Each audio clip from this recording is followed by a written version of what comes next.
Très chers téléspectateurs de 14 TV Gabon, bonsoir. Soyez les bienvenus pour ce flash d'information du vendredi 17 juin 2022. Dans le magistère universel, c'est au cours de la messe d'hier, jeudi 16 juin 2022, en la solennité de la fête Dieu à Saint-Pierre de Rome, que l'archipêtre de la basilique, le cardinal Mauro Gambatti, vicaire général du pape François pour la Cité du Vatican, a invité à se mettre à l'école de l'Eucharistie. Il a déclaré « Aucun d'entre nous n'aime s'abaisser, même s'il aspire à aimer, mais c'est ainsi qu'il faut le faire avec le Christ pour vivre sa propre vie. » Le cardinal Gambatti a rappelé que Jésus s'est nommé pain vivant descendu du ciel, nourriture pour la vie éternelle, montrant son abaissement qui le conduira à la mort et à la mort sur la croix. En invitant les disciples à prendre soin des personnes qui s'étaient rassemblées autour de lui, il les exhorte à s'abaisser comme lui vers la foule. Dans le magistère local, la célébration du sacrement de la confirmation se poursuit dans les différentes paroisses de l'archidiocèse de Libreville.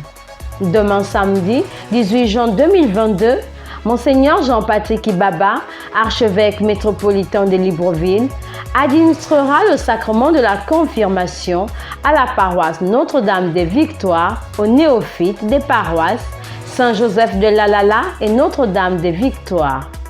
Confions au Seigneur tous les déplacements du Père archevêque. Société. Ce vendredi 17 juin 2022, la communauté internationale célèbre la Journée mondiale de lutte contre la désertification et la sécheresse sur le thème « Tous ensemble pour vaincre la sécheresse ».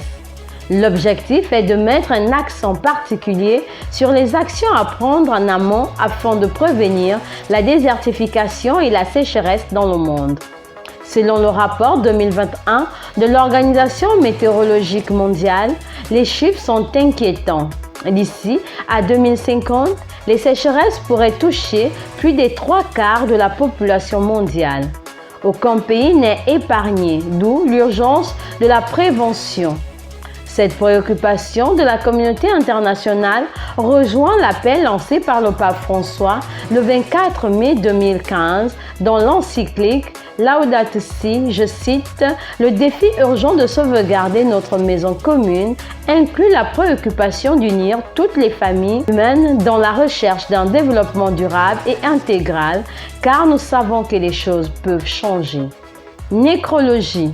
Le père Roland Minta, provincial Afrique tropicale équatoriale, la famille Ogula ont le regret d'annoncer à la communauté chrétienne le décès du diacre Arnold Ogola Yogula, salésien de Don Bosco, survenu hier jeudi 16 juin 2022. Le programme des obsèques sera communiqué ultérieurement. Prions pour le repos de son âme. Saint du jour. Hervé est un saint breton. La légende raconte qu'il dressa un loup qui venait de dévorer un âne dans sa tâche. C'est aussi un saint guérisseur. Bonne fête à tous ceux qui se prénomment Hervé. Très chers téléspectateurs de 14 TV Gabon, c'est ainsi que se referme le flash d'information de ce vendredi 17 juin 2022. Nous vous remercions de l'avoir regardé. En route pour les 200 ans de notre Église, gardons la foi, l'espérance et la charité.